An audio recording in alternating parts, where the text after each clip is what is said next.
Hey everybody, welcome to Matman, your source for all things professional wrestling. I'm Andrew Zarin. Of course, I'm joined by Rich Stambolian, as I'm each and every week. How you doing, Rich? I'm doing great. How you doing? I'm doing wonderful. Right. Slithering around. I'm joined by Rich, the Golden Stud Stambolian. Hey everybody, welcome to Matman, your source for all things professional wrestling. I'm Andrew Zarin. Of course, I'm joined by half of the dastardly hot bodies, Rich Stambolian. Yeah. The coolest dude around. Hell yeah, baby. Rich Stambolian. By Mike Crisley, Rich Stambolian. Hey, what's up, everybody? Of course, I'm joined by the one, the only, the turd diggler. By the supplier of cocaine to the 1986 Mets, the cream to my cannoli. The president of the Sami Zayn Club is the coyest of boys, the original author of Baby Got Back. The Captain Kirk of the USS Matmen, Rich Stambolian. I like that. With me, as always, the one, the only, the apple pie in my life, Rich Stambolian. The original radioactive man, Rich Stambolian. The whitest of the white, Rich Stambolian. Oh, buenos dias, bon dia, watashi way, ni hao. What's going on, everybody? I'm joined by the bologna in my sandwich, the long time best friend, Rich Stambolian. What is going on, my friend? How are you doing? I feel like I am trapped in a vortex, and I can only talk to Andrew Zarian. Yeah. And what do you think of the sociology of what I booked? The sociology of what you booked is pretty thank fantastic. You should be a sociologist. Thank you. Goodbye. Later. Hey, everybody, welcome to Matmen, your source for all things professional wrestling. Our 400th episode here. Fantastic video done by MG Geek, Suncast, and of course, Jonathan put that together. As always, 400 times we've done this, and for the 400th time, I am joined by one half of the dastardly hot bodies, Rich Stambolian. Oh, that's me, baby. I'm back. I'm back in studio. I'm back alive. Look at that white muscle. That is the whitest muscle I'm I've like ever seen. hotting out like your screen. I'm so pasty. I've been in a cave. I'm done with hibernation. Okay, good. By the way. You're over it. It's over. I'm here. Oh, look at this. Yashvan Shekowit. Congrats on the 400. Two of the coolest guys in the IWC for 40. I don't know what that is. Those are Turkish liras. Oh, excellent. And Italian. It's actually Italian liras, but before Mussolini got toppled. What's the conversion rate on those? Oh, like it's worth like 10 times more than our currency. What's the conversion rate on you? It depends. It depends on the country. Sometimes I'm more valuable. Guys, we have a lot to talk about today. It's 40 rupees. Wonderful. Oh, right on. Cool. Nice. Thanks. Thank you. Very much appreciate that. This is our 400th episode. Rich is back in studio, man. We've had an unbelievable week. In that video, you know what it was? That is a video of people. The video intro was a compilation of people that have a unhealthy relationship with food because we are either so bloated or svelte. Yeah. When you go through the compilation of the last 10 years of doing this. It does kind of look like we were both like inflated, deflated, and deflated. And I remember those episodes too. Like there's definitely a couple of clips on there where I was like, oh, I was so hungover that day. Oh, yeah. Or like we started drinking early that day. Or like we tried to get out of there to start drinking early that day. I can't believe how loaded we would get. Oh, yeah. During those watch-alongs. And the Matman After Darks. So good. Guys, so much to talk about today. I'm glad Rich is back in studio. If you enjoy the show, 400 episodes. I think we have some people that have been here since day one. Yeah. Day one. And you know where they came from? They came from What the Tech.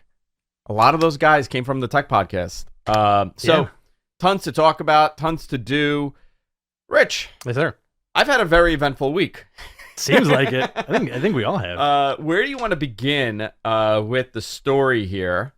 I guess we go with Cody, right? Yeah, let's jump into it. But first, Joel Wood, $4.99. It's amazing 400 episodes, and Andrew looks exactly the same in all of them. Dude, I'm ageless. You are ageless. You're the timeless one. I am the time. You know what it is? It's all the Botox. It's all the Botox, man. Look at this. You want to see me move my eyebrows? Yeah. It's hard, right? Your Can't face do is it, so man. hard. Whenever I give Andrew a pound hug hello, his face has the consistency of a brick. It's just hard. It's like hugging a wall.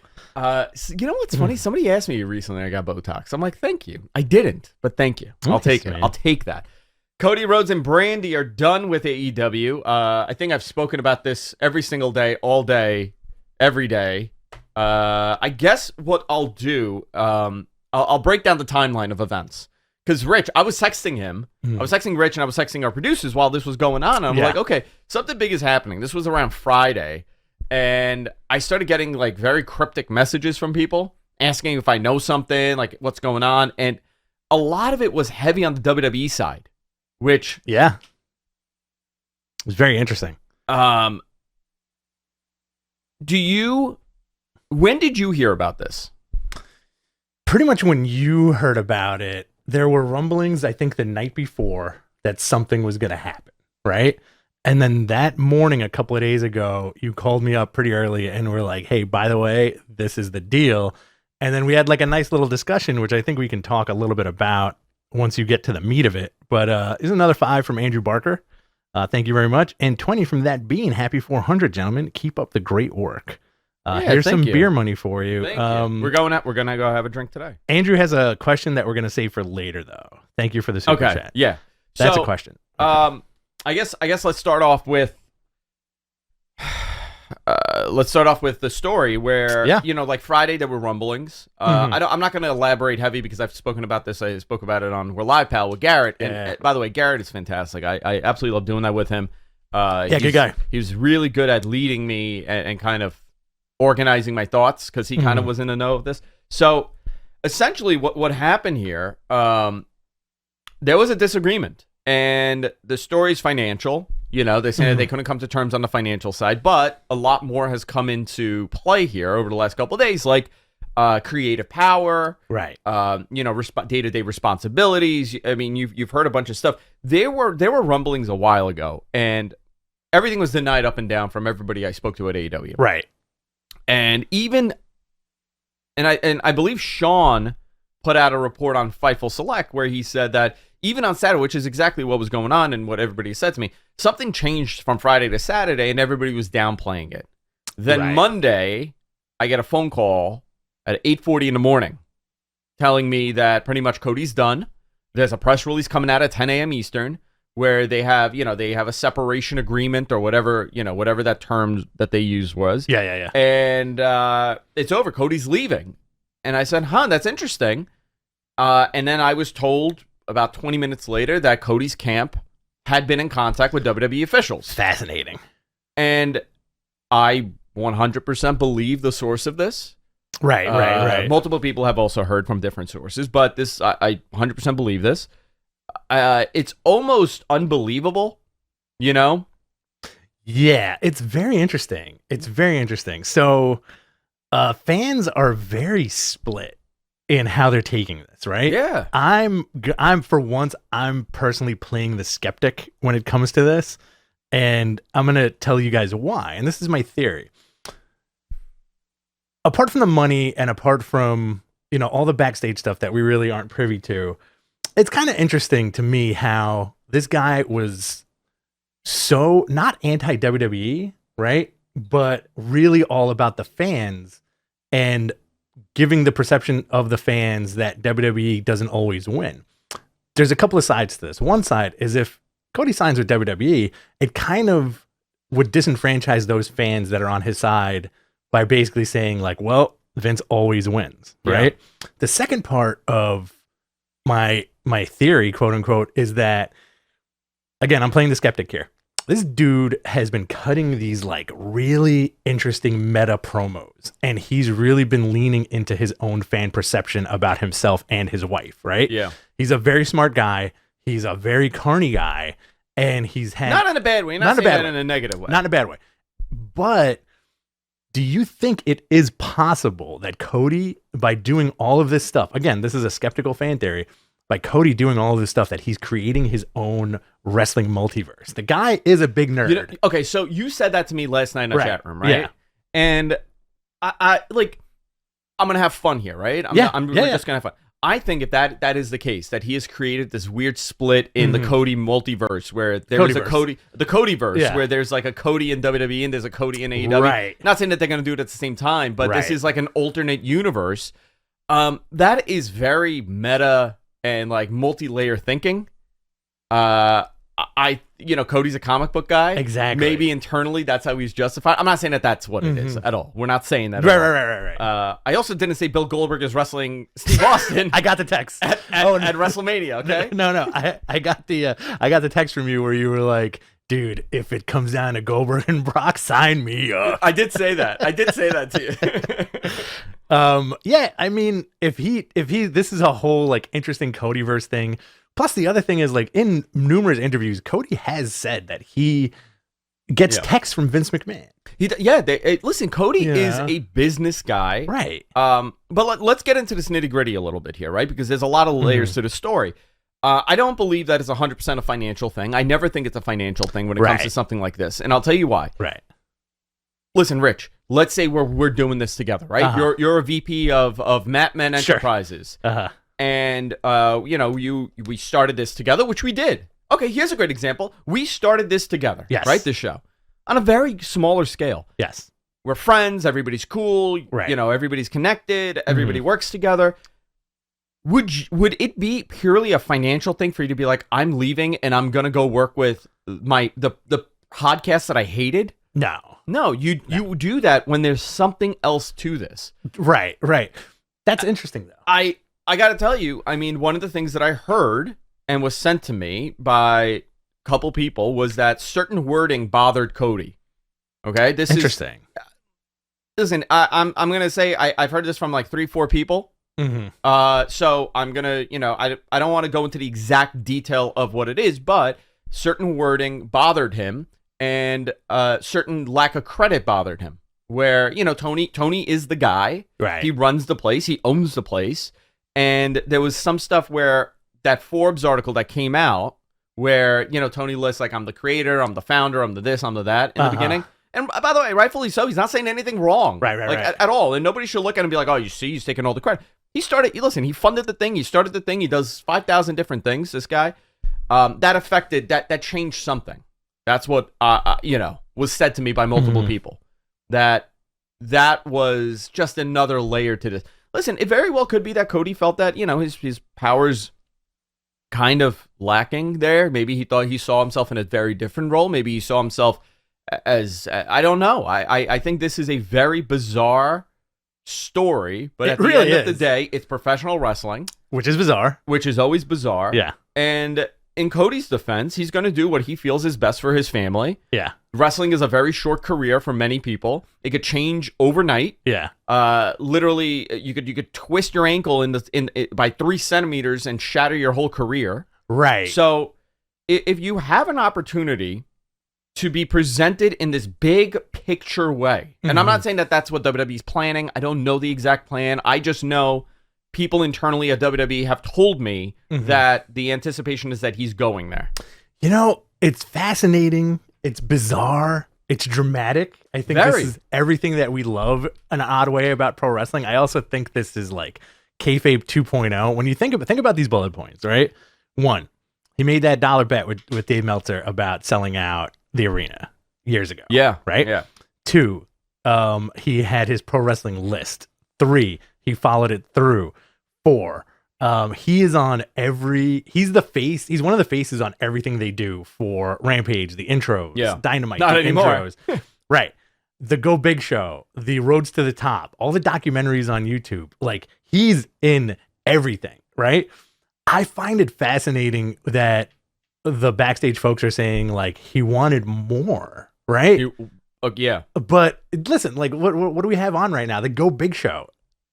It's very fascinating. I think there's more to this than like things are going to come out within the next couple of months, and also probably next couple days. And I do think the Codyverse thing would be interesting because, hey, was Mickey James the litmus test for that Forbidden Door stuff? The Forbidden Door stuff. That promo that he cut a couple weeks ago, and we spoke about this off the air because I think I messaged. I'm like, this is like a farewell promo.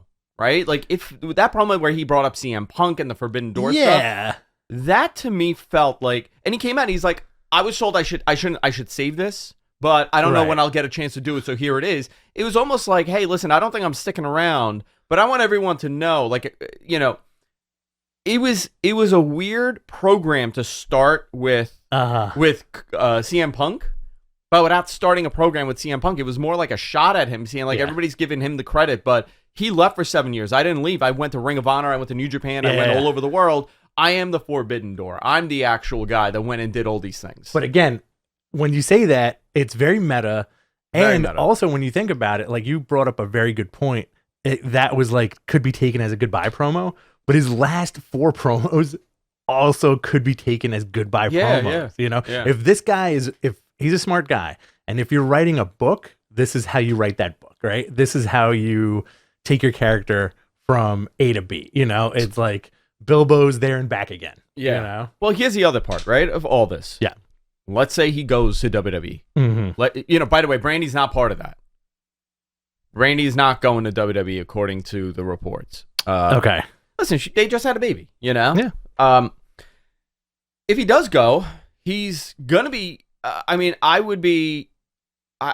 willing to put money on it that he's not going to be positioned in this like lower mid-card position. Right. He's not going to be doing, weird middle of Raw matches. I think they, when you have an acquisition like this, and in Vince's thinking, he got a vice president of his number one competitor to leave not only on-air talent, but leave the company totally that he started from the beginning.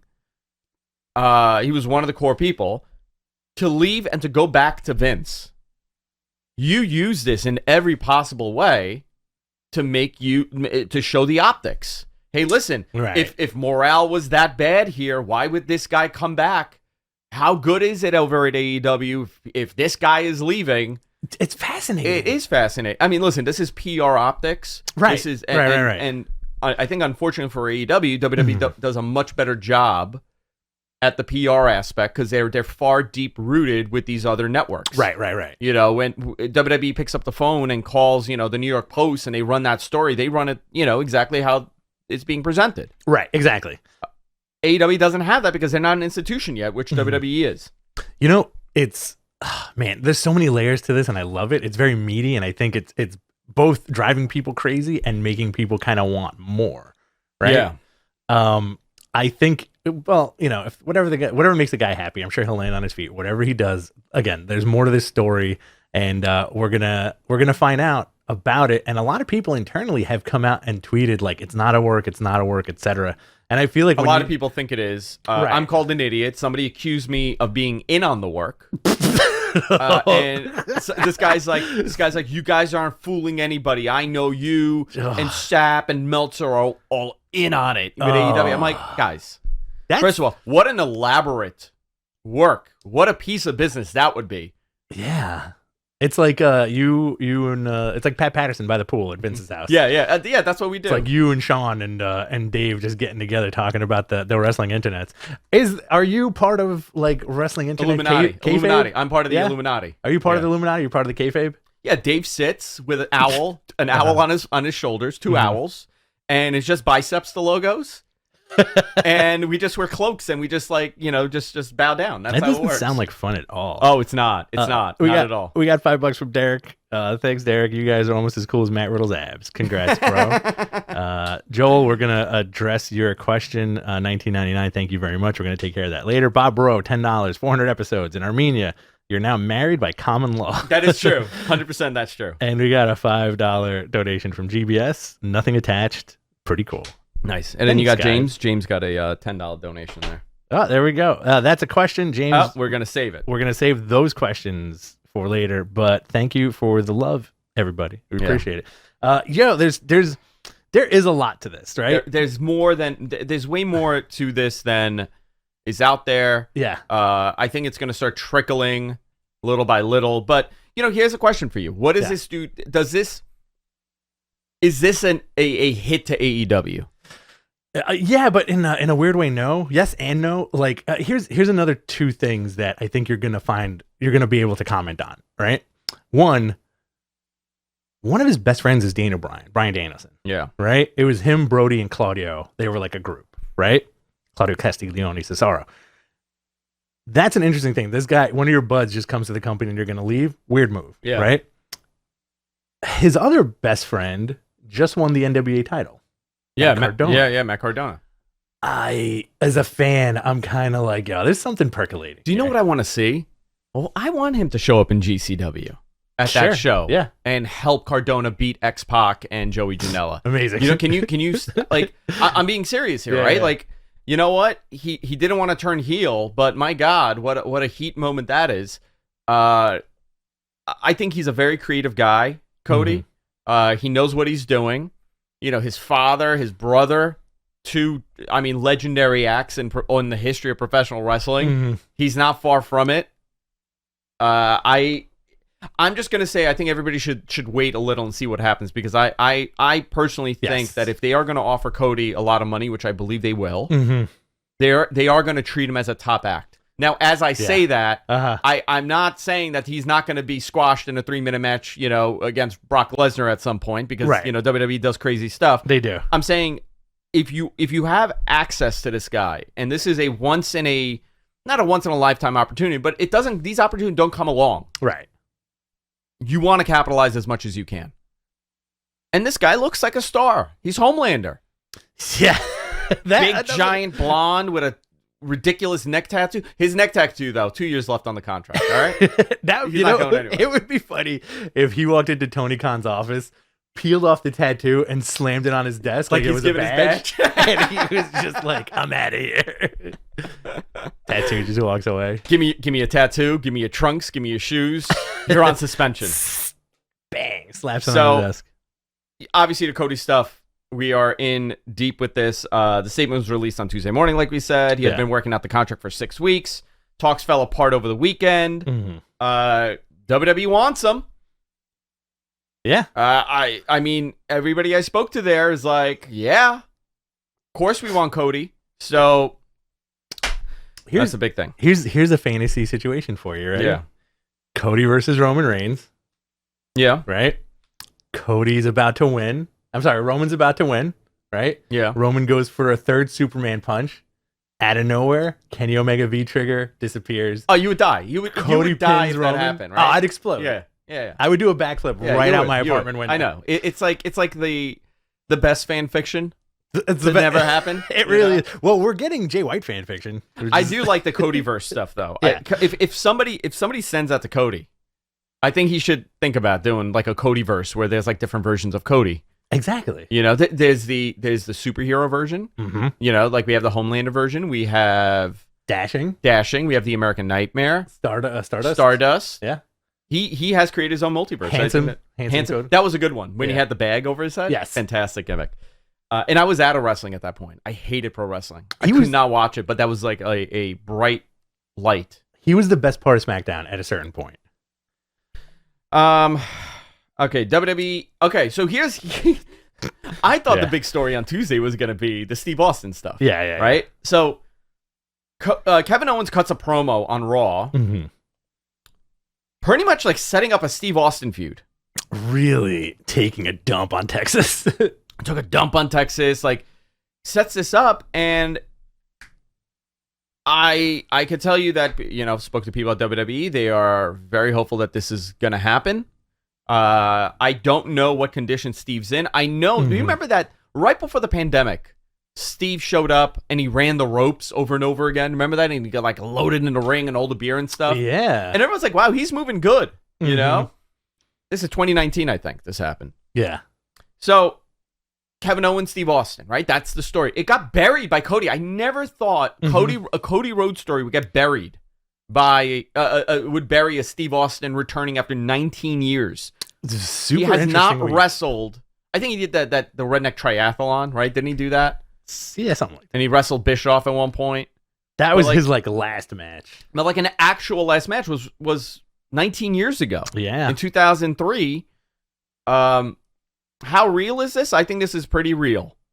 I think they still have some work to do. I depending on how he feels, what they're going to do. Now, I don't think Steve always said that he didn't want to come back if he couldn't work. And if it didn't mean something. I mean, listen, Kevin Owens, he uses his stunner. You have that internal thing built in. Right. There's something there. So here's a video, 2019 on USA. It was straight up Steve, and Austin is in the ring, and he's bumping like a lunatic. I'm watching this video. Wrestling News CO put it out there on the 15th. But, Austin's it's muscle memory for a lot of these guys. But listen, he hasn't wrestled in 19 years. Every interview I've heard him say is that he feels better than he ever felt. because he hasn't been bumping on his neck for 20 years. You know, it's been almost 20 years that he hasn't done this. Here's the plot to this that I don't think people are picking up on. And when I spoke to someone over there, they alluded that, listen, if we can, we don't want this to be a one-off. If we can have it not be a one-off. Yeah. Right? In the same breath, it was said that they had offered a lot of money to Steve to return in Saudi Arabia, and he never did it. It was like $2 to $3 million offer. It's too hot. God. What? Would he be able to do the beer stuff? He wouldn't. He wouldn't be able to do it. It was just waters. Just waters. It would take it would take the fun out. He just slap in the liquid web, liquid metal, liquid death, liquid metal, liquid. I named every domain company I've ever used. Liquid web. So listen. If they could do more than one match, and this is what got me in trouble, where people misunderstood what I was saying, and the report came out that I reported that Steve Austin and Goldberg are wrestling at WrestleMania. I never said that. That's not happening. Right. But. You know, if there was ever an opportunity to get that match out of the way for your footage, yes, for another 20 some odd years, that they were able to do it, I think this is something that they would want to do. Considering everybody's friends now, right? Isn't that the match? Isn't that the one match that we never got to see? Yeah. Listen, and I said this on We're Live, Pal. I don't care about the match rate of that match. I don't care if it's a dud. I just want to see it happen. You want to see it happen. If they weird brawl, you know, a stunner, a spear, maybe an outside inter. I don't care. I just want that moment to even just a little bit. Just you want it to happen. I want it to happen. That's my own personal thing. I don't want to see a 5-star Steve Austin Bill Goldberg match. Right. I don't want it to exist in the universe. Yeah. I want this to be just for my shits and giggles. Oh wow, look, they did it. They finally, because him and Hogan would never happen. Yeah. Oh. There's nobody else. There's nobody else.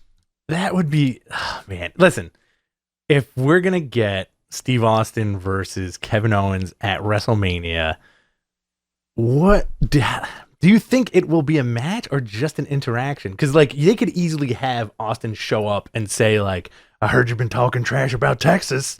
Give him 3 stunners, and that's it. I think if they are going to, like, the worst way to do it, which I would still be satisfied, the best worst way to do it is that you do what The Rock did with Luke Harper. Okay. Where he showed up, he ripped the tracksuit off, his gear was there, and he beat him in like 30 seconds. Like, I don't want that. I don't want that to count as a match, but you could do something for a couple minutes. Yeah. Listen, I'm looking forward to seeing Austin. I just want to hear that glass break. I think it would, not that it would save the day. My stack of dimes. I think it would save the day in a certain regard, and it's Texas. They need something big, so why not bring out like your Texas guys? Undertaker probably, Stone Cold. Well, there's another piece to this. Shawn. Reports coming out, and Dave said this, that there's another Austin level person on this card. Austin level. Gotta be The Rock. I mean, you could do a thing with Dwayne at the end, right? Taker. Right, you could have Taker have his final send home match because they are in Texas. They could put him in the Hall of Fame finally. It's like a half-ass Hall of Fame, but they could do it. Yeah. And they're doing it. They're doing the Hall of Fame after SmackDown, right? It's like 10 to midnight, 10:30 to midnight, whatever they're doing. How are you going to get people to stay? Do you want to stay? No. You go to SmackDown, you watch it. You got a busy weekend anyway. You want to stay till midnight for the Hall of Fame? No, I'm an early bird. Unless I know we're both dirty birds and early birds. Yeah, exactly. Unless you have a Undertaker moment. So listen, all of this is possible. I'm excited for this. We're talking about WrestleMania now. We were kind of like about the whole thing, but can you sell 80,000 tickets if Austin's in there? For one of the nights? I think so. Can you sell another 80,000 if the Undertaker's? Yeah. Just for the entrance alone? I think they can. It's going to be fun because so many people love to travel to the show. It's going to be a sellout. Are they going to break records? Who knows? Well, I think they will break a WrestleMania record by having it 2 nights. Okay. What other matches do you want to see Austin be in? Because it does come in threes. Okay, let's do 3. Okay, him and Kevin, obviously. Him and Bill. Boom. Yeah. Bill, first name basis, huh? Him and Bill. Yeah, that's what he told me when I went to go pick up his. Hey, you want to date my daughter? Don't call me Mr. Goldberg. Call me Bill. Call me Billiam. Billiam. Call me Billiam Goldberg. Give me your third. Do we dare go back to Austin Rock as like the last blowout? Or I wouldn't want to see. I want Rock and Roman to be the match. Austin Roman. Austin Roman. Austin Brock. You know what? That's the one. Austin Brock. Austin Brock. Yeah. But how would you do? Like, what would be the story? Oh, Brock would have to murder him. Right. Yeah, he would have to. It would be, Would it be the poetic justice of Austin not jobbing to Brock? Austin 20 could years beat ago? Goldberg. Austin could 100% beat Goldberg. Yeah. Austin cannot beat Lesnar. Okay. And I think Lesnar should beat him with a bear hug. Ooh. Did he beat Hogan like that? Yes. That's my Hogan dangling. You want to see it? Yeah, please. Can you do Hogan raising his arm at a sleeper hold on 2? Hold on. Like, this is a visual medium. Always my favorite. That is always my favorite. Always the best. Listen, man, I think this is a lot of fun, and we should have fun with this. The speculation is fun. Regardless, we're going to get something pretty cool the next couple of weeks, between AEW debuts, which we'll get into AEW next. The WrestleMania buildup. We'll talk about the Saudi show, Elimination Chamber, which we'll be doing a watch on. Are you here Saturday? Oh, hell yeah, dude. Oh, hell yeah. You want to order pizza? I thought we were doing sandwiches. You want to do Let's do sandwiches. I thought we were doing sandwiches today. I thought we were doing sandwiches Saturday. Oh, you want to make sandwiches? Yeah, whatever. Or I can order from Milk Farm. Yeah. Big meaty Italian sandwiches. What do you want to do for lunch today? Gabagool. You want to do gabagool today? So let's go into this. Where are we? We are at AEW Battle of the Belts. Will air April 16th. It's going to be taped the night before in Dallas. Yes. So Battle of the Belts 2 won't be live. Undertaker's going to show up. No, don't. That's a joke. Don't say that. 205 Live has been retired and replaced with NXT Level Up, airing in the same Friday time slot on Peacock. I mean, that's essentially what happened to it, right? You had a bunch of people in developmental on that show. This is one of those Mandela effect things because I thought 205 Live was dead. It became weird. Like they started having people that aren't 205 pounds on there. Like you would have like some weird big dudes on that card. Like the Viking Raiders? Yeah, like it was all over the place. It really became like something ridiculous. So it makes sense for them to change it. NXT also hired former Ring of Honor backstage reporter Quinn McKay, the Bowtie Girl, now going by Kelly Kincaid. Kelly Kincaid is such a East Coast wrestling name. You know how many Kincaids I know, like in wrestling? Yeah. And Micky Jay, referee, he was on the SmackDown brand for a while, passed away. I'm gonna. You want to just go really quick into the NXT Vengeance Day stuff? Yeah, let's run down that card really quick. It was a fun show. Yeah. There was a lot of energy to it.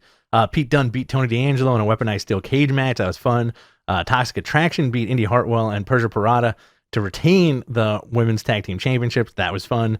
Grayson Waller and LA Knight cut promos on each other. Great. I kind of do feel like LA Knight's spinning his wheels a little bit. I want to see more. You think so? Yeah. No, well, he's going to get called up. All right. Carmelo Hayes beat Cameron Grimes to retain the North American Championship. That was a good match. The Creed brothers with Malcolm Bivens defeated MSK to win the 2022 Dusty Men's Rhodes Tag Team Classic. Men's Dusty Rhodes Tag Classic match team. You had the Imperium promo interrupted by Solo Sikoa. Lot of Uso and Walter chants here. Braun Breaker beat Santos Escobar to retain the NXT Championship. Dolph Ziggler interrupted, and Ciampa stopped him. They will face off next week. Ciampa was also on Raw. This is interesting. Okay, cool. They're doing stuff. Ratings were better than the previous week. I think they were at like 5.25, and last week they were at 400,000. Is Dolph moving the needle? Dolph is moving the needle. AEW Dynamite last night, and this will lead into all the other AEW stuff. CM Punk versus MJF match announced. The show opened up with CM Punk sitting in the ring, crisscross applesauce style, with a box. And, he's kind of... You thought that was funny. I thought that was really funny. I'll tell you, he sits there and he's cutting this promo and he's like, you want to be like Piper, and he's talking about a steel cage. I'm like, oh my God, they're going to do like a War Games match. Yeah. Like, a Hell in a Cell. Maybe they're going to do their own Hell in a Cell, a steel cage with the roof covered. Perfect. I thought you could do something interesting, like, yeah. like I'm thinking all this stuff, and I'm like, and he keeps talking about Piper in Portland. I'm like, is he going to do a dog collar thing? And he pulls out the dog collars. Mm-hmm. It's going to be a bloody fight. I don't know how I feel. Like, Cody was in a dog collar match, right? Oh, This is the second AEW Great one, yeah. How do you feel about the dog collar matches? I think it depends on the performers, and if the performers are like main event players like these guys are, then it's going to be awesome. It's going to be bloody. It's going to be great. I think MJF sells like an old school heel, so that's always fun to watch, Yeah. And then you also have like the outside interference thing with Punk. Mox could get involved. I think this is going to be fun. He did the Piper references I do find very interesting because they've been constantly doing that over the last few weeks. And also one of my favorite parts of that promo was Punk taking out the picture of young MJF meeting him at a signing. At a meet and greet. Yeah. Very, very good touch. So Piper Valentine is the one. I suggest people check it out. Yeah. Very bloody. Yeah. He called MJF to the stage just so he could show him the picture. And they go right into Bryan Danielson and Lee Moriarty. Fun match. Very fun match. Danielson looks great. I mean, his style is so different now where he's become such like a, mat wrestler, and he's teaching Lee, and they do the whole thing. Danielson won while flexing, and he had him in a submission, essentially, where his arm was, I forgot what the name was called. What do they call the move? Do you remember? The lapel lock? No. He had him like almost locked in with his legs, and his arm was up, so it caused circulation to stop, and he passed out. The triangle choke? Was it a triangle? It was it was a modified triangle. I don't know what they called. Yeah. They called it something, or maybe I'm hallucinating this. Mox comes out afterwards, and he answers Brian's offer. Says that he needs to bleed. They need to bleed together before they could team together. Great promo. I love how gripping Mox's promos always are. Like he always has the crowd eating out of his hand. Yeah. Great promo, and they're gonna have a match. It was a triangle lock. There you go. Thank you very much. Face of the Revolution qualifier, Wardlow defeated Max Caster. Max Caster is fantastic. Oh yeah, I really like him. I like the rap. Is he your favorite rapper? He's my favorite rapper of all time. Max Caster. I thought this was okay. It was fine. Wardlow defeated him. Wardlow's moving on, so you can see the stories building there. I want to see Wardlow and Keith Lee. I think that's what we're gonna get, right? I want to see that. Big boys. Hangman Page confrontation with Adam Cole. Hangman comes out with Tony Schiavone in the ring, and Cole comes out. This ends with Cole and Red Dragon brawling with Page and the Dark Order. I'm not crazy about the Dark Order thing with Hangman. You think it's run its course? I think it's run its course. I think Hangman needs to be alone. The Dark Order stuff is interesting because, arguably at the height of it, it was with Brody, right? Yeah. I think, after Brody's unfortunate passing, you had a lot of fun with them and Hangman, but I think the influx of new signings kind of hurt them a little bit in the regard of like, they're not featured every week. They're kind of, I don't want to say spinning their wheels, but they're just not on TV, and this was at the first hour, maybe? Yeah. So I think that's really interesting. It's cool that they came out. I think there needs to be more done with the Dark Order, regardless if it's with Page or not. And I liked Adam Cole's promo about saying like, oh yeah, you know what they used to call you? The other Adam. Yeah, that was a good line. Yeah. I think you said that a couple of weeks ago, Battle of the Atoms. Battle of the Atoms. I do want to say this though. Like Hangman where is he on the card with this? You know what I mean? Like think about the buzz around AEW right now. Cody Rhodes. Yeah. MJF and CM Punk.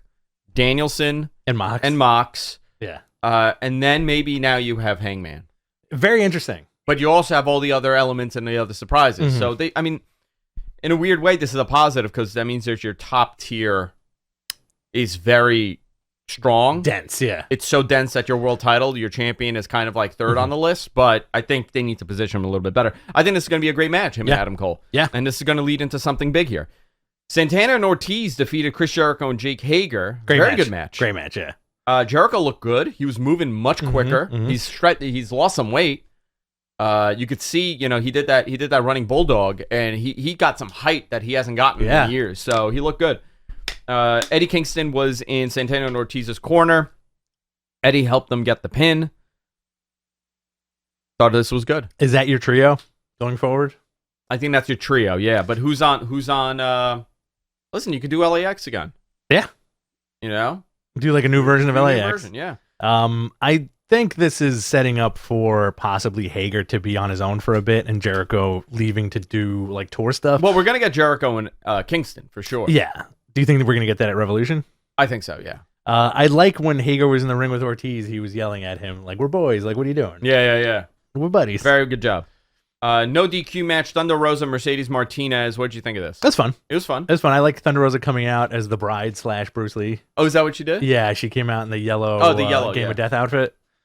TNT Championship. Sammy Guevara defeated Darby Allin. Andrade and Matt Hardy got involved to cost Darby the match. I really enjoyed this, and I really enjoy how over the top Andrade is. Oh, he's really transcended into something awesome, and he doesn't even wrestle. No, he's a cartoon. He is a cartoon. Him and Matt Hardy are great cartoons on AEW, and I mean that as like I like that he's trying to like buy Sting's child.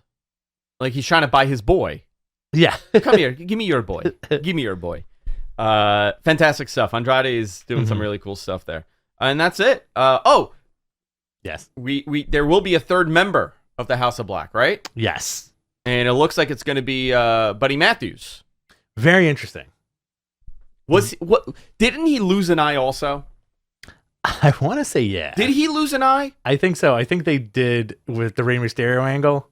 Where everybody was losing eyeballs. Dude, that era is like a blur to me. I think life Seth is such put a out blur. His eye. Yeah. Did Buddy Murphy lose an eye as well? He did. He did. I think he did when they shacked him up with Rey Mysterio's daughter.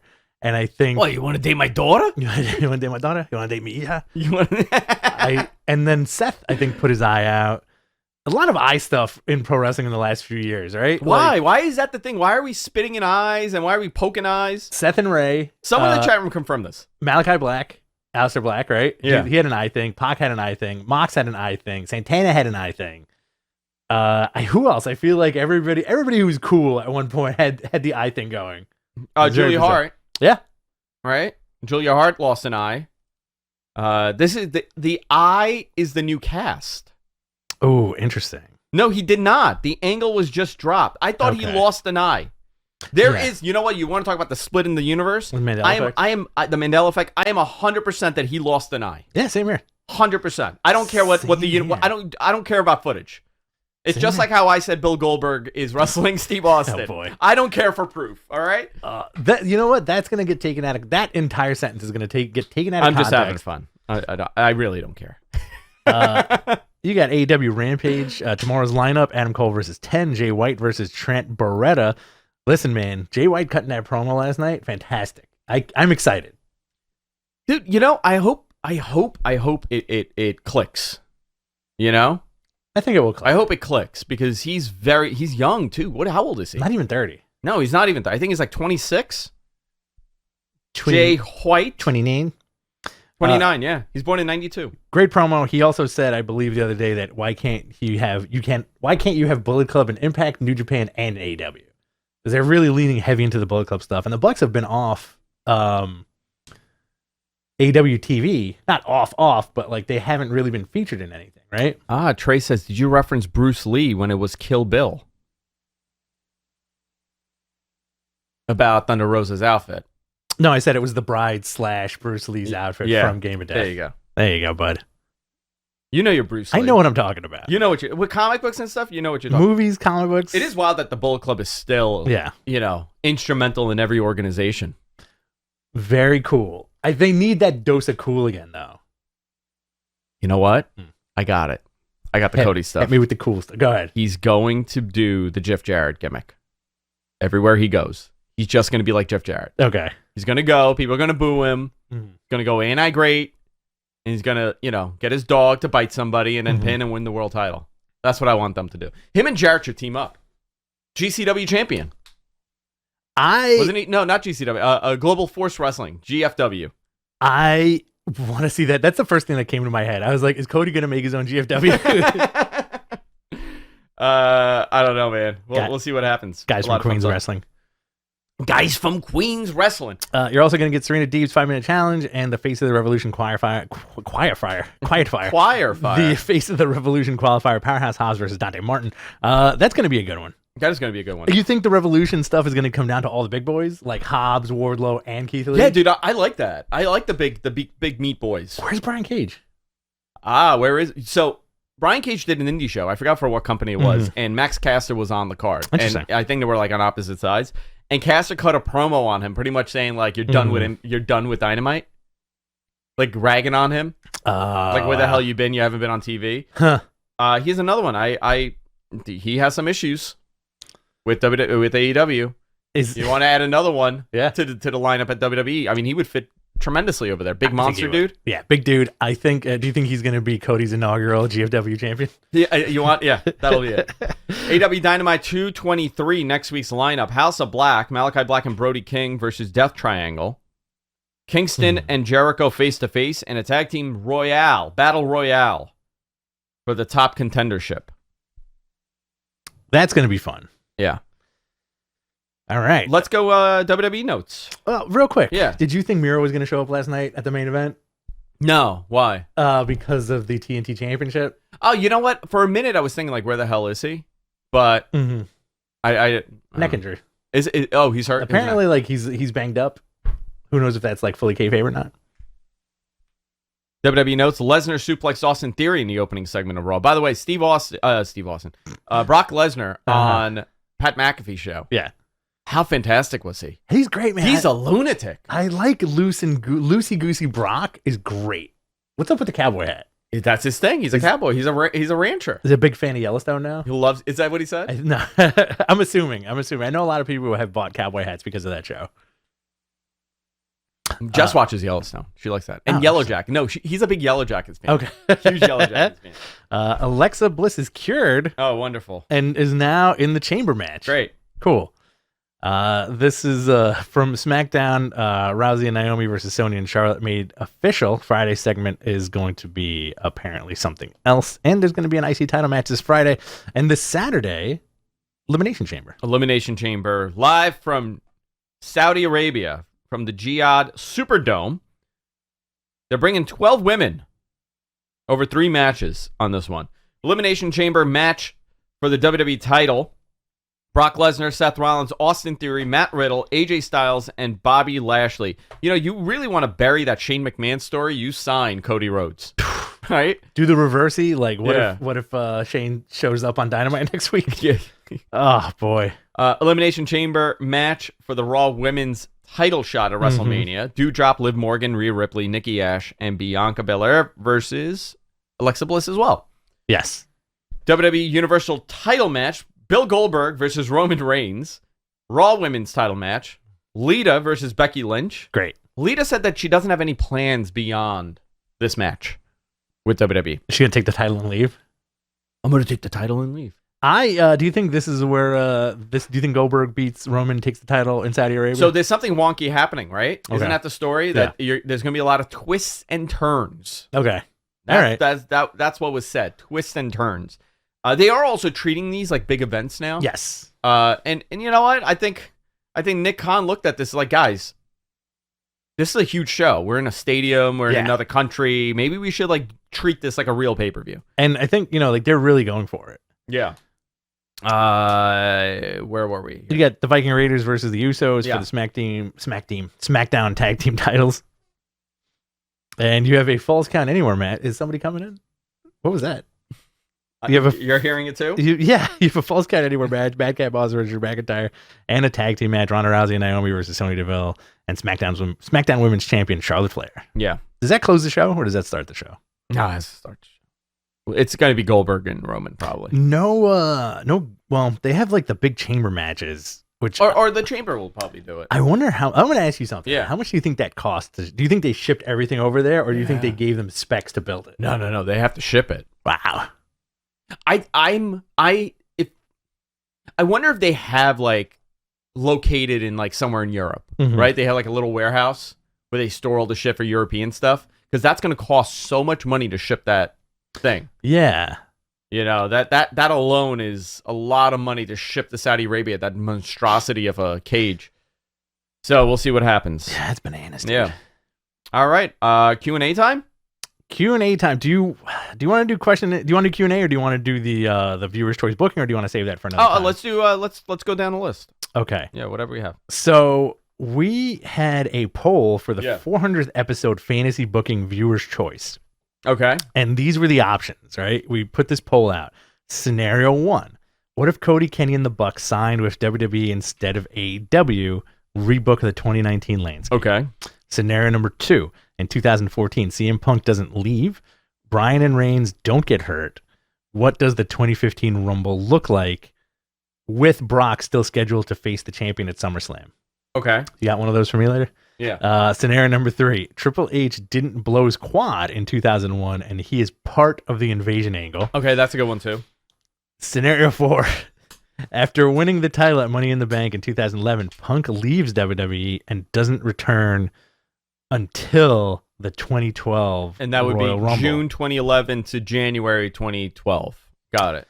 So, unfortunately, the link isn't working. So, can we get Who won? somebody to... Yeah, MG. Who? Yeah. Can you let us know who won? I think it was Triple H. I want to say that you're right. I think it was Triple H that won. Mhm. So, we're booking this quick? We're booking this quick. Okay. I would say if Hunter was not hurt, right? Let's go back to... Okay, let's go back. WrestleMania. This is a 400th episode bonanza, because I remember in the early days you would just book the Invasion Every day. relentlessly, All day. relentlessly. Okay, so WrestleMania 17, Twitter is down. Wow. Okay, that's why. So WrestleMania 17, Hunter wrestled The Undertaker. Right? Okay. This was the beginning of the Invasion. Yes. So Hunter then, Austin goes heel, right? Okay. They do the 2-man power trip over Great. the summer. Love it. He blows out his quad. If he didn't blow out the quad, I think the feud was going to be him and Austin. With who being the heel and who being the face. Austin remaining the heel and doing Austin remains the heel. mhm. Or Think okay, they I'm gonna fantasy book big time. Okay. Okay. Go ahead.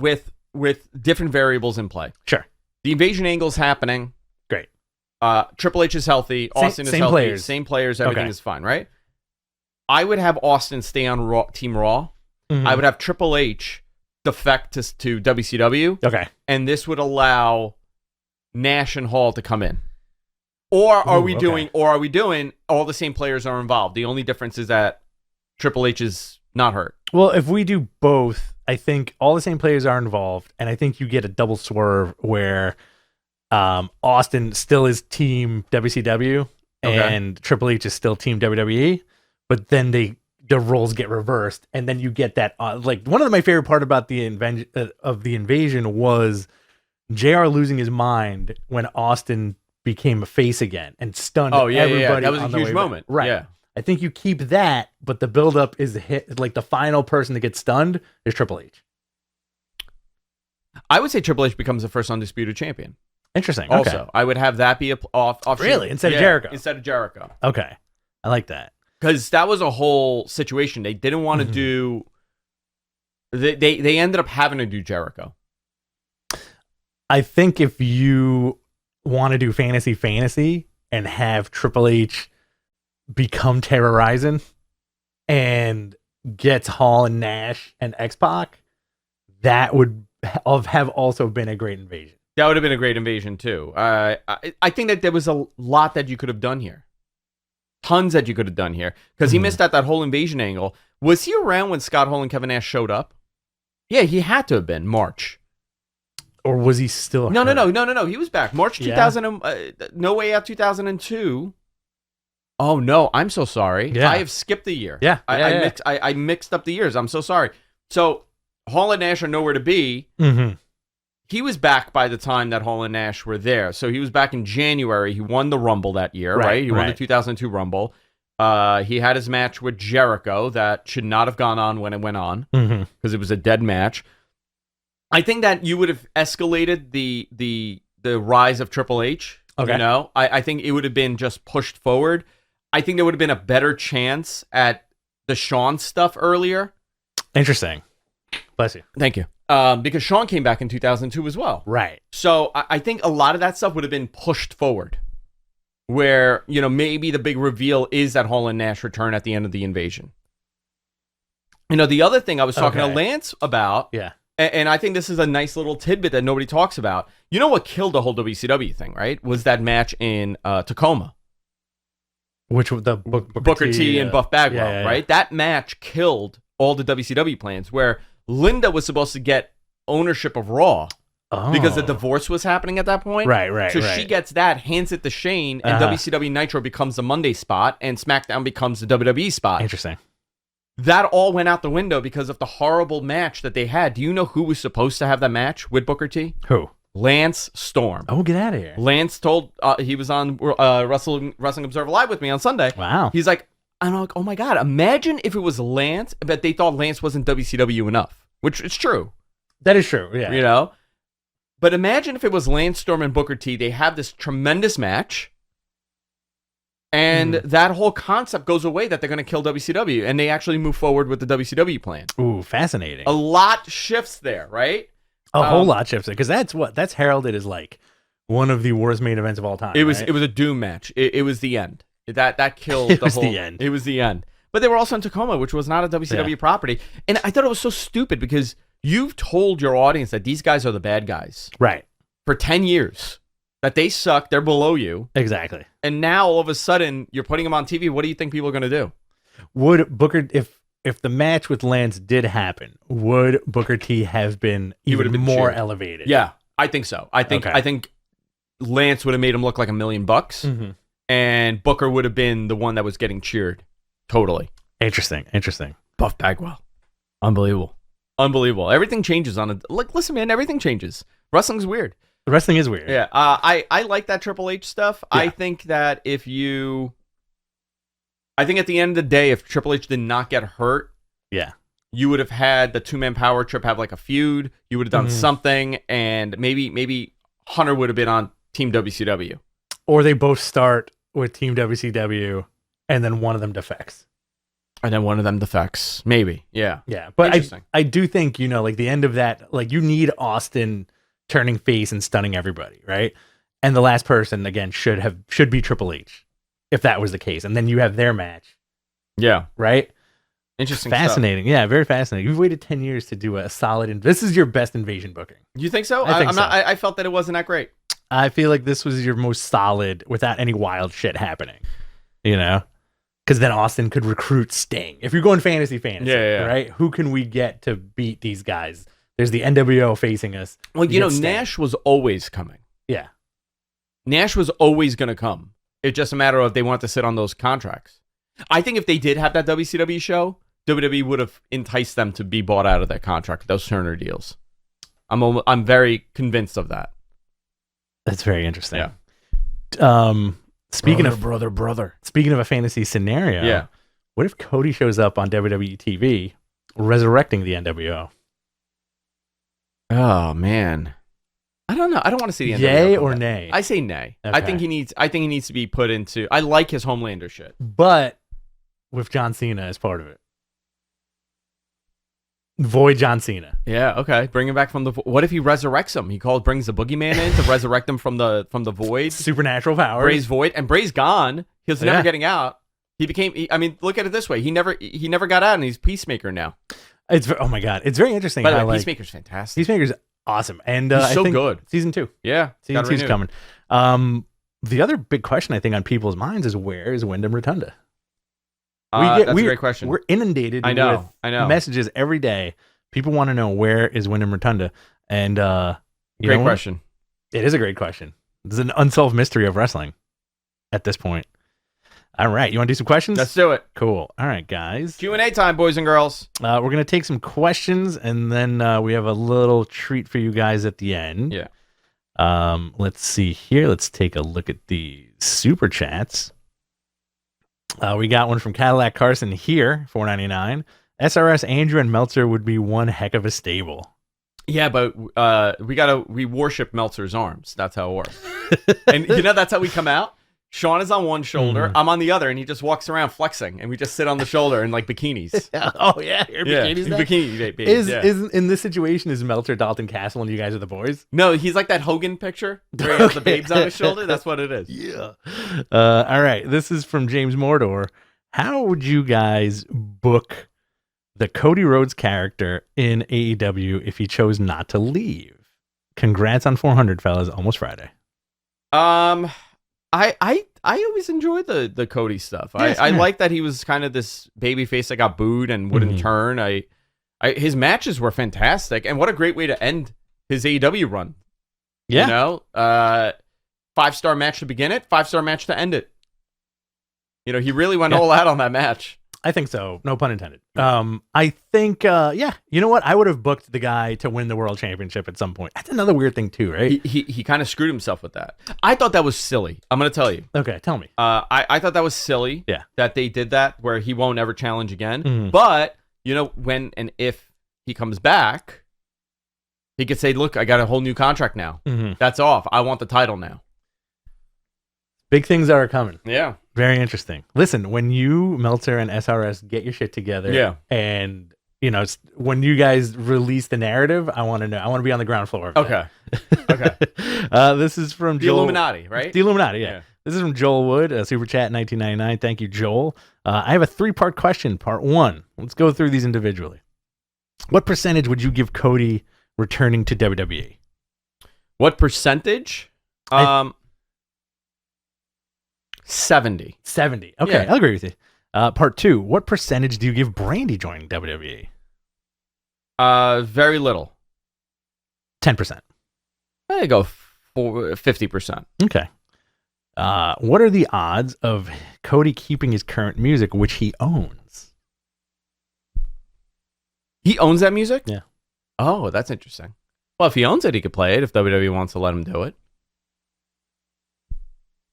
I think that would be cool, but I doubt it. Regardless of what it is, I think there's still that mandate of it needs on WWE television. It needs to be a WWE creation, right? Like, look at what happened to Broken Matt Hardy. Yeah. That was gold. You're printing gold, and they couldn't do it. Couldn't do it. Look at the Bullet Club stuff, like the OC, the club, like that. You could have printed money with that, right? And somebody backstage was like, no, this isn't ours. We can't do it. So, by the way, CYN, Control Your Narrative, EC3 and Braun Strowman are launching their own wrestling company. Oh, boy. They're going to live announcement, first 2 live events, 3-5 in Orlando and 3-31 in Dallas, Texas. Network TV deal announcement imminent. Ooh, interesting. Ooh, fascinating. Fascinating stuff. We got another super chat here from Andrew Barker. Yeah. $5. Another Andrew. They all live in my head.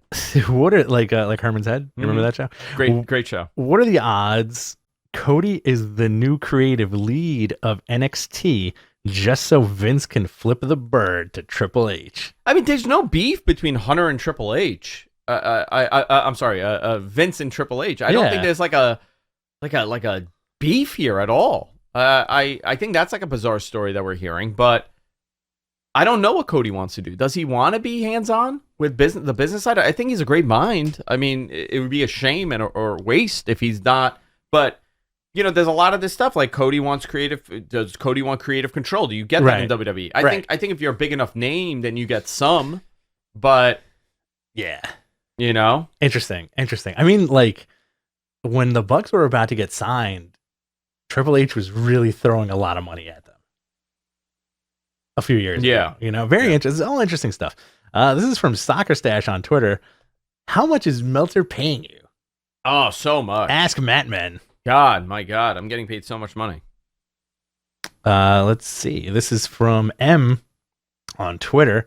Do you see Seth Rollins in the U.S. title match at WrestleMania, or will he be there to do something else? Do you see Rollins in a U.S. title match at WrestleMania? Will he be there? I mean, I think him and Cody could have a great match. Oh, yeah. For sure. I mean, that'd be a fantastic match. Great. Everybody, I feel like your top guys could work with everybody, right? Yeah, and by the way, that U.S. title, you could put it on Seth Rollins and, do something cool with it again. It would elevate it. This is from Chris Farrell, $5. Thank you, Chris. Any significance to Cody not mentioning JR in his farewell? Lots of people mentioned, but not him. I saw that, and I really don't think there was any kind of like animosity. Yeah, like I don't. It's like, well, he didn't mention a lot of other people. You know, he didn't thank a lot of other people. Like, why? I know that him and Tony are close, so obviously he mentioned Tony Schiavone, but you got to leave people's names out. I think maybe he just didn't think of thanking him. Maybe they're not that close. Yeah, like you don't know. I always considered like pro wrestling kind of like a high school. Like you don't talk to everybody. Yeah. People are there. Like this guy or this girl exist, but maybe they're not in your circle. They're not in your quote unquote clique, right? All that stuff is very interesting to me. We have another $5 from Cadillac Carson. What comes first, Trios title in AEW or Veer on Raw? Congrats on 400 shows. Homie. Great question. Yeah. I'm gonna say Veer on Raw. Veer on Raw. All right. We're gonna get a Steve Austin match before Veer shows up. Cody leaves AEW to go back to WWE, and Veer's still coming. Veer shows up, and Austin just stuns him out of the ring. This is from Twitch. Good luck, Fale. Ask #AskMattmen. If we end up getting Knoxville versus Sami Zayn, would you have Zayn drop the IC title to Knoxville? I hate all of that. I don't want to see it. You don't want any of the jackass. No jackass. You don't want Steve-O stapling people to his nutsack. No. Oh my God. Are they all going to be there? You think they're all going to be there? I think they're all going to Wee Man and Wacky Steve-O. Wee Man's going to kick himself in the head.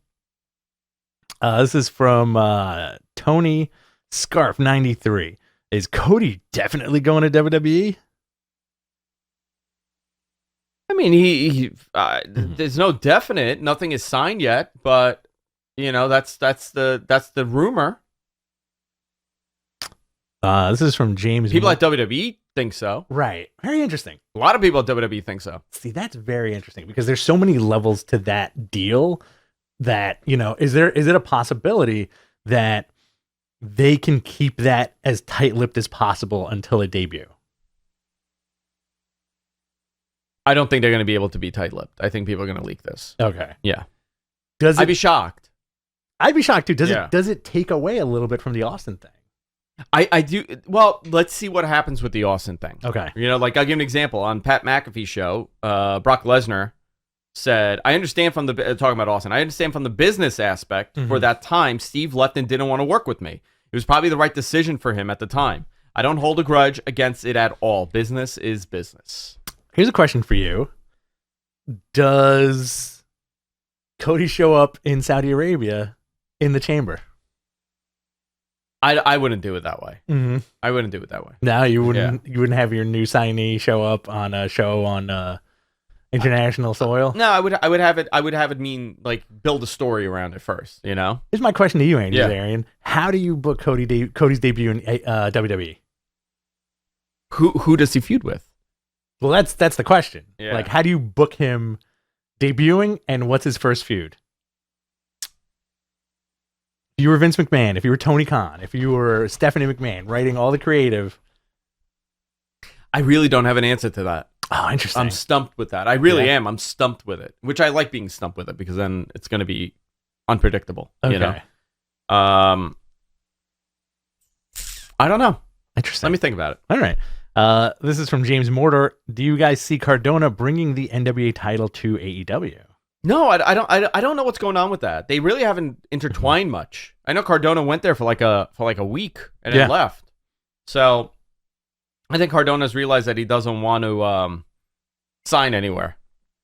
This is from Large 23. Is there a 90-day clause in AEW contracts? I believe so, but I don't think. But Cody's well after that 90 days, right? His contract expired in December. Fascinating. But I don't think he has a 90-day on his. I think they've parted ways. I don't know if it's 90 or 30. Like I'm sure once contracts expire, they expired. He could go anywhere. Yeah, he definitely can't go anywhere because he's not on a contract. What is there? What's a 90? Saudi Arabia. Saudi Arabia. He could show up. Saudi Arabia. WrestleMania. Yeah. All right. This is from Mark H. With all the recent news, do you think WWE will have any huge segments on Raw and SmackDown next week? I think they should capitalize on this for sure. Obviously, they're going to capitalize on Monday after the Saudi show. That's going to be a big show because stuff's going to happen, obviously, there. You're getting ready for WrestleMania. You got, I don't know, how many more weeks? 6 weeks? 1, 2, 3, 4, 5, 6? Yeah, six weeks or so. So, I mean, you got to start building your program now, and every week has to be something hot. You know, if Austin shows up in 2 weeks, what does that do? You know, you also have to set up ticket sales. You have to prepare people for travel and ticket sales. So if you're doing Austin, if you're going to decide on Austin, you have like 2 weeks to do it to get this going. Right. Because you want that 5-week build, right? Well, you want at least a month to give people time to accommodate travel. Right. So I would say probably within the next 2 weeks, they should be doing something unless, you know, they also want to sell more tickets. That's the other part of this. Yeah. This is, I get so excited around this time of year. There's all this wacky shit could start happening. Oh, look what I just got. Uh-oh. Hang on, guys. We've created a stable. You ready? Breaking news, yeah. Somebody just sent this to me. I do like that a lot. If you guys can see it, it's oh crap! All my porn tags are open. just watching retro porn on my computer. Classical porn. Classical. Yeah, 1940s. Oh, I thought you meant from like the 1840s. No, 1940s. WrestleVote sent this to me just now. I like that he's the higher power. But Deacon's the higher power. Oh no, idiot Dinkin. Like that little dance he just did. He just did a dance. He did like a little wizard move and left. Yeah. This is from Heather Gates. I hope I'm saying that right. Do you guys see Veer coming before Elias coming back? Okay, sure. Great. I have zero interest in Veer. Everybody's all about Veer. I think it's even like it's being done like on a comedy level. Yeah. You know, like I have zero interest in Veer. I have nothing against the man. I just have zero interest in the Where's Veer stuff. I agree with you. This is from Joe on YouTube. There was a new batch of non-compete clauses that were up this week. Where do you see some of them going? Who's up this week? Hardy obviously is going to go to AEW. They're going to do that Hardy stuff. Rumors are that Buddy Murphy's showing up. Yeah. But who's on this list of releases? Well, it was the round of Keith Lee's, right? So like Mia Yim, I think, was on there. Keith Lee's there now. Karen Cross. Swerve. Okay, Swerve.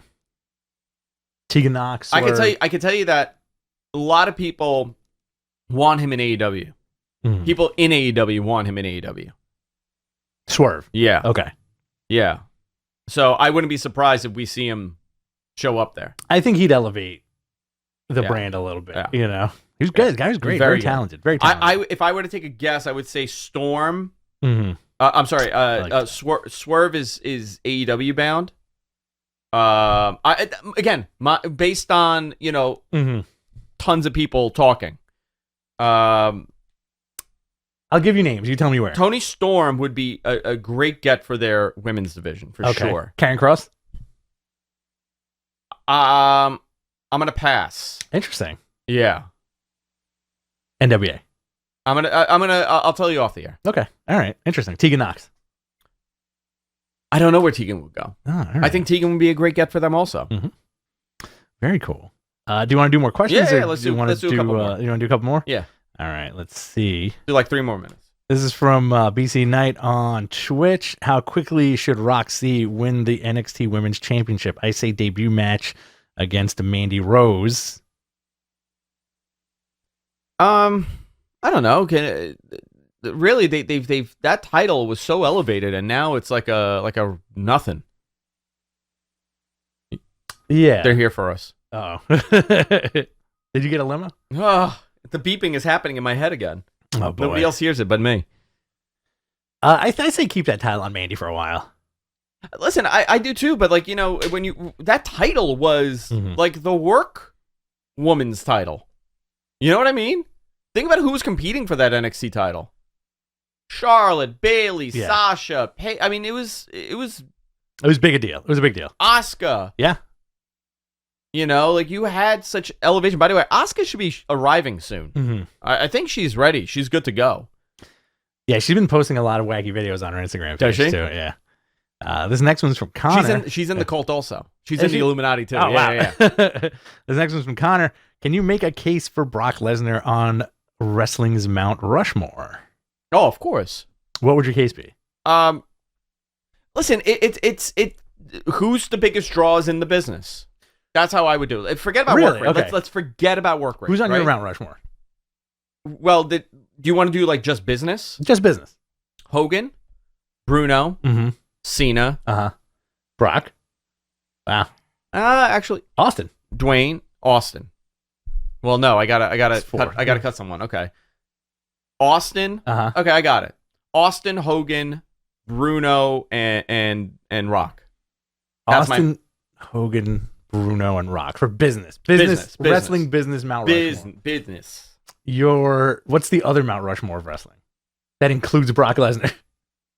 There's an argument. Like, it depends on the generation. I don't know. You know what? I wouldn't have him on my... Like, a big man? Like big beefcake champions? Sure, yeah. I think he's in the top list of those guys. I don't know. You know, it's so hard because you look at, like, who made the most money. Yeah. You know, and then generationally, you go into, you know, post-Hogan generation.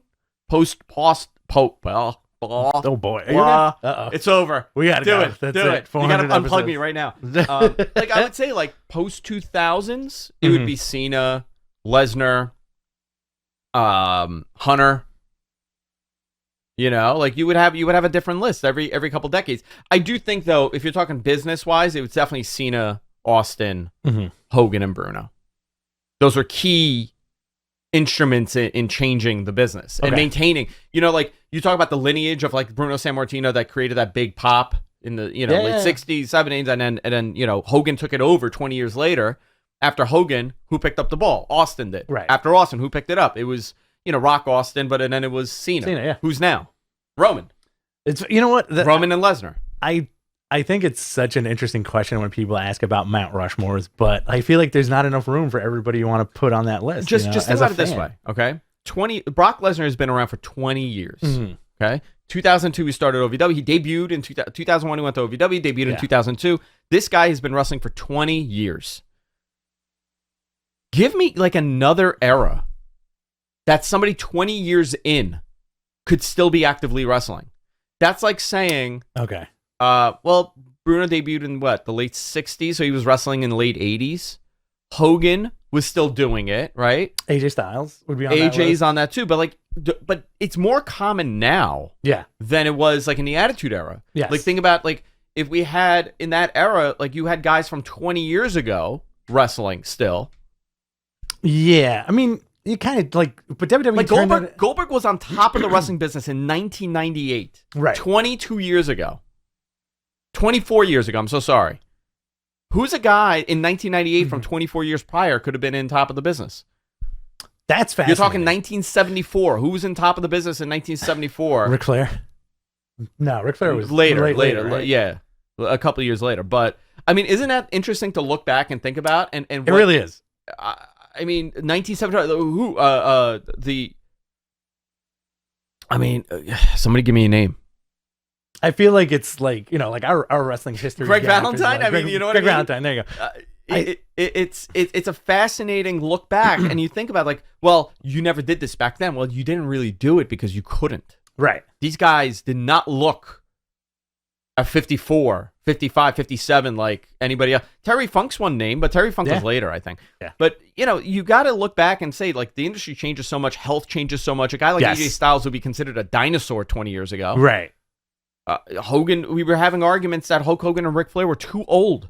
Hogan was when they were like in their late 30s, 38. I mean, we had the same conversation about Cena. Remember that? When Cena was 34. Okay, so we're going back 10 years. 10 years, let's say. No, 8 years.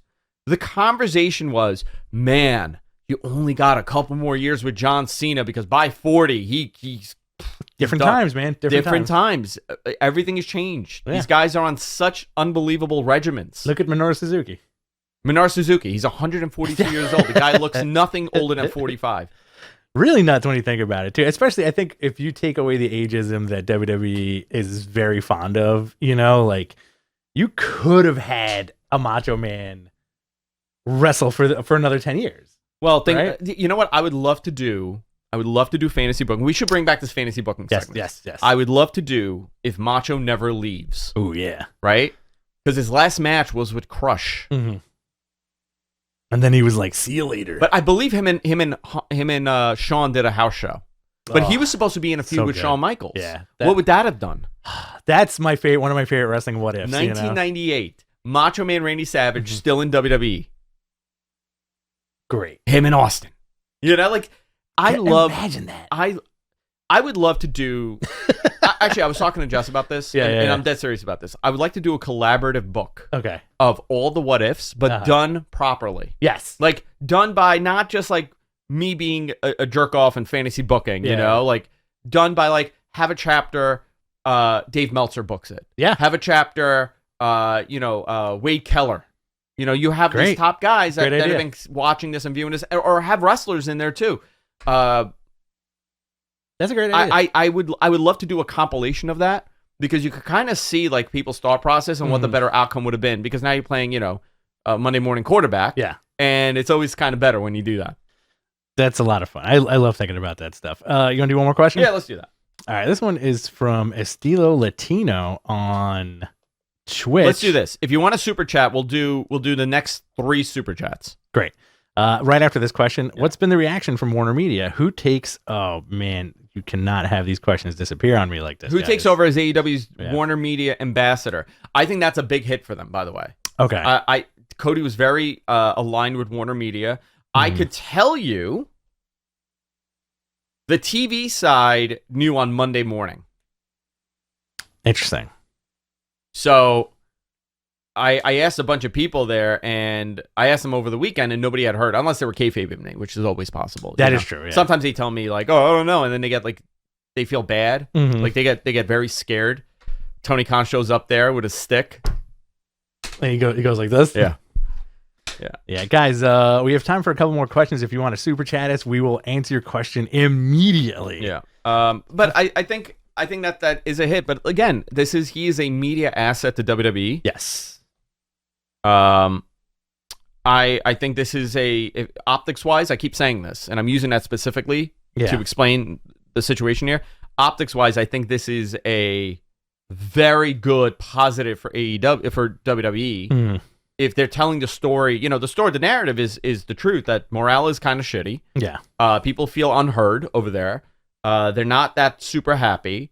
There are people that feel like there's no hope for them over there, but that's always, that's going to happen in every company, but it's very vocal because of WWE and who they are. Yeah. This kind of, if you're fighting that thing, optics-wise, this is a great get. The other thing is, somebody told me this at WWE, in an unofficial way, but they said, we're now going to be on the offensive. It's our season to be on the offensive. You know what? That makes sense, right? And I found that and this was said to me last Thursday before the Cody stuff. Fascinating. So you could see that maybe the Austin stuff was brewing. Maybe some of that the stuff that we're going to see in Saudi Arabia is brewing. Listen, man, this is all fun stuff. Like people get worked up. People are very angry at Cody. How could you be angry at a guy that's deciding what's best for his future? Or at anybody. Or really. anybody, man. This is sometimes not everything is a win. I love AEW, but they're not going to win every week. The only reason you can get mad at Cody is if like you hear a story comes out where it's like, and then he pulled a gun on Tony Khan. Yeah. I mean, that'll be it. Listen, you that's not in wrestling. That's happened multiple times, and it's not grounds for fire for many of those people. Well, back in the day, talk about back in the day. Yeah. Now, all right, this is we got another couple of super chats here. This is one from Amir El Karani. Thank you, Amir. Thanks, Amir, for $2. If Mania goes well, do we get Austin versus Goldberg? So this is, I know there's nothing official yet that this match is happening, right. But what I was told was this is the closest that they've ever gotten to. And they have tried many times. This is the close. They've never been this close to getting it done. That probably means that Austin feels fine. He feels good. Like when The Rock had that match with Cena, I don't think anybody anticipated that he was going to tear his groin muscle off the bone. You know what I mean? Like, there was stuff planned, and that's why we really didn't see much after that. But I think for Austin's case, 57 years old. Mm-hmm. You really don't have too many more to do. Let's hope that this goes well. Mm-hmm. And it's great business, and then we could see that, because you know what? You want to sell out a stadium sometime. Yeah. You know, they're going to be doing those international shows. The UK show is going to be a stadium show. You have SummerSlam coming up. That's a stadium show. You have Money in the Bank coming up. Right. You know, you would, if there was ever a freaking opportunity to do it, and these two guys are friends. Exactly. Man, you know what? Like I said, forget about work rate. Like, just the optics of seeing this is a great story for WWE, that they're gonna push this down your throat for the next 20 years. That big stunner that Austin gets that pin, and that's the final WCW nail in the coffin. You get that, and they could work the exact same match as Hogan Rock, and it'll still be great. The most protected WrestleMania match in history. That right? was literally, in my opinion, that is my favorite match. It's an amazing match. Yeah. One of my top favorite matches. Forget about, again, work rate, different story. Right. But that is said so perfect. It was one of the most protected matches that they've ever done. Mm-hmm. It was so organic. Two guys that were totally in control of that match, and it shows that's the best of wrestling. Oh, and yeah. you don't need to have a 5-star match to pull it off.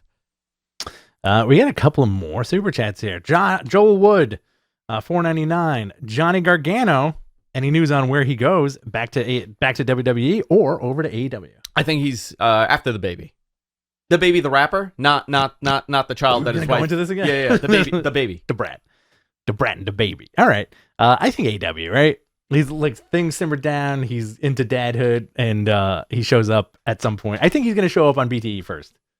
What? No. They're gonna debut him if they're gonna debut him. I mean, that would be cool too. Yeah, this is from Felsley Jr. 71. Is this the last super chat? This is the last super chat. Get it. If you want another question, get it in, and we're wrapping it up. Yeah. All right. So Felsley Jr. 71 asks or says, Cody debuts. Triple H interrupts his promo. Some very real feelings exposed, leading to a marquee match at WrestleMania. Cody debut. Well, I mean, Hunter had a heart attack. He had a cardiac event, right? Yes. I mean, that would be a great match, but they did say that there is one match. There is a major guy, that there's a major level match. There's another person for WrestleMania. I mean, they could have done a very good job at hiding the recovery and all that, and you could have, I don't know. I don't know who that person is, but in my mind, I'm thinking it's The Undertaker. I don't feel comfortable with Triple H going into a match this soon. It hasn't even been a year. Yeah. That, by the way, that was scary.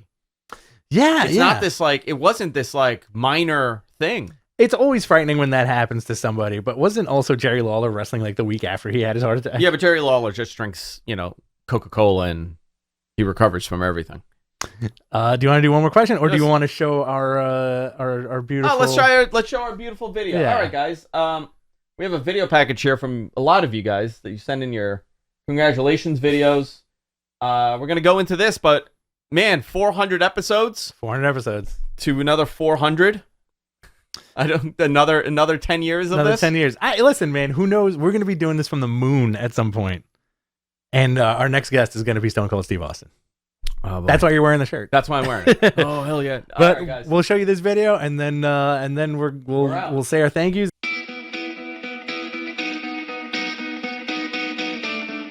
Hey, Andrew and Rich, congrats on 400 episodes of the Mat Men podcast. It's an amazing accomplishment, and you should be very proud. Now listen, you have a podcast of a certain age now, so you start taking better care of yourself. Rich, keep doing what you're doing. You're beautiful. I love you. Andrew, just one thing. These are poisonous, okay? Stay away from these. This is your kryptonite. All right? Be good. Well, hello there, Mat Men. Congratulations on your 400th episode to both Andrew Zarian, the fanciest man I know, and to Rich Stambolian. Did I say that right, Rich? We were practicing, but I don't know if I said that right. Either way, congratulations to the both of you for hitting 400 episodes. Go have a drink on me. That's all I've got. Congratulations. Andrew Zarian and Rich Stambolian, there's one thing cooler than Matt Riddle. It is Mat Men Podcast and 400 episodes. Congratulations, guys. Keep it up.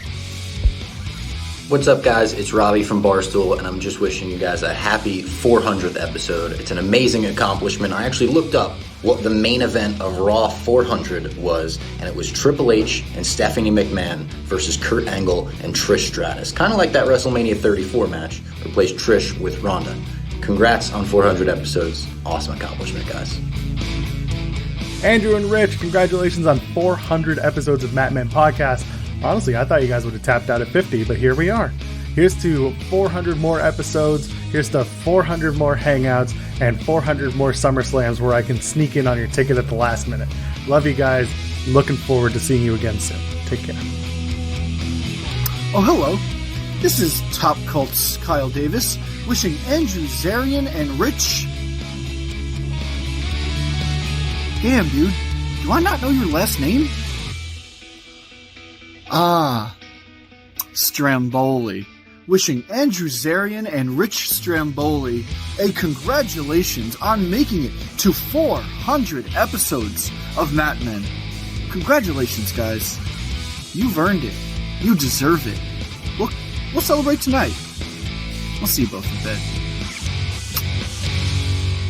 Hello, it's me, Ayaz Akhtar. I may not be the unofficial third Matt Men, but I'm definitely in the top 250. I just wanted to say congratulations on 400 episodes. Your positive tone while discussing the sometimes infuriating world of professional wrestling is much appreciated. Keep up the great work, and I look forward to seeing you guys in the real world real soon. Good afternoon, guys. Let me start off by saying what a huge honor it is to have been asked to make this video and comment on your 400th episode. If I'm being honest, I didn't realize you guys were still making new episodes, so just finding that out was like a mind blower for me. So my favorite moment in your show's history had to be when Pete Campbell first figured out that Don Draper was actually Dick Whitman. Sorry. Who? Rich and Andrew Zakarian? Like the Iron Chef? A wrestling podcast. I'm sorry, I don't want to be a part of this. Hey fellas, wanted to congratulate you on your 400th show. Who would have thought that someone who has so few buttons could get so far in podcasting? Like seriously, the episode to button ratio was always going to be an easy battle to win, but what you have done is unmatched in wrestling podcasting. But seriously, it's been great to get to know you fellas, and a big congrats on the milestone. What's going on, guys? John Alba here, and I just want to say congratulations on 400 episodes of the Matt Men. I'm so proud of you guys for making it this far. It's such a great commitment that you have to your fans to get to 400 episodes, and I really, genuinely am so proud, so congratulations.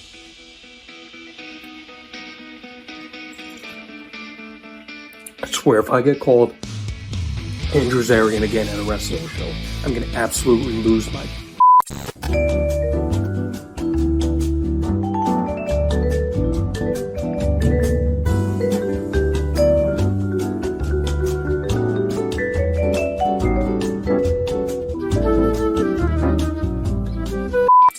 Yo, Habibis, what is up? Happy 400th episode. Without the two of you, I would not be where I am at today. So thank you so much for taking me on the journey with you guys. You guys do amazing work. The two of you, Andrew, Rich, you guys are like mentors to me. More than that, you guys are like brothers to me. And to celebrate, I have my 400 favorite dream matches that I would like to see with Enzo, and I would like to read those off for you guys. So first, Enzo Bret Hart ladder match, Enzo Stacy Keibler bra and panties match, Enzo Triple H Steam Room Brawl, Enzo The Rock WrestleMania 39, Enzo versus Roman Reigns for the title. Hey everyone, Alana from Girl Presses Play, and I wanted to take a second to congratulate Rich and Andrew over at Matt Men for their 400th episode of their podcast. That's amazing. Congrats, guys. Celebrate as much as humanly possible.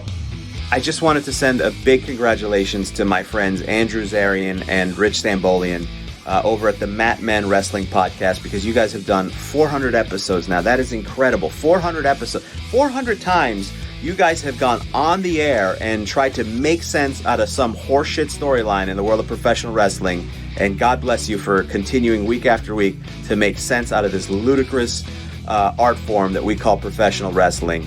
And also 400, I mean, that's a lot. That's got to be a record. I think you guys have the all-time record for most podcasts by Armenians. That would be, like, that's a record you have, you know? No matter what other, well, actually, my podcast, Man School 202, we've done 500 episodes, so I think I have the record. So you guys are second place. That's okay, second place. You guys have the IC title of you know, Armenian podcasting. That's not bad. That's not bad, right? Here's the 400 more. Congratulations, Mr. Rich Stambolian and Mr. Andrew Zarian. 400 episodes. I was probably on like 3 or 4 of them. But yeah, unbelievable. My number one source for wrestling news, the Mat Men Podcast. Congratulations, and I'll leave you with this. This is my Vince conference room voice. Steph, those are great numbers. Nick, if you like to talk now, there you go. Have a great show.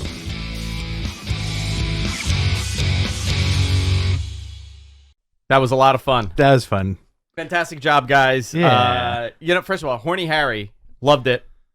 Horny Harold in the building. Horny Harold in the building. I absolutely love that. Dude, listen, man, this has been a fun ride. 400 episodes. I think the last year, a lot has changed for the show. Yeah. But I think we're still the same jackasses that we always were with this show. Absolutely. Nothing has changed. Yeah. Somebody messaged me and they're like, it's amazing how you did that show just now. He's like, you did that show on Sunday, and it's like so serious, and then you do this and you just talk about dick jokes. I'm like, yeah, man, that's the whole concept here. That's the happy compromise, right? We can break news and have fun with it. I mean, this is what it is. It's wrestling. It's not politics. No MG Geek thank you video. You guys. Fuck you. You know, I was waiting for that.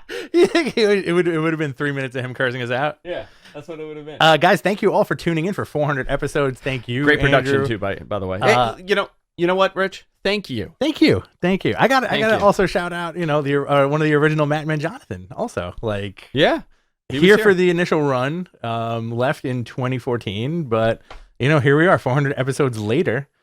Much love, man. Thank you, MG. Thank you, Suncast. Fantastic. Thank you, Jonathan. Yeah, those thank dudes, you, by the way. everybody, right? Who Those contribute. dudes, Jonathan, and Matt are really, really. I mean, they've upped the production. Everything that we've done here has been a huge.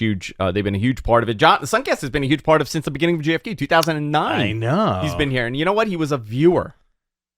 He was a fan of the show, and he sent over like clips. He would like chop up the clips. I'm like, this guy is brilliant. I got to keep him around forever. And now he just lives in the basement. I think that's how you get everybody who's a producer on the show. Like Everybody. they're fans first, yeah, and then you put them to work. You're like, oh, you want to be a fan of mine? That's what Dave did with me. Get to work. Yeah, that's what Dave said. And now you're replacing Dave. Who's going to replace you? Is it going to be Suncast? It's going to be Suncast. Is it going to be Jonathan? Is it going to be MG? It's just rotating. Total rotating. Oh, boy. All right, guys. That's it for this week. See you all later. Goodbye. Later.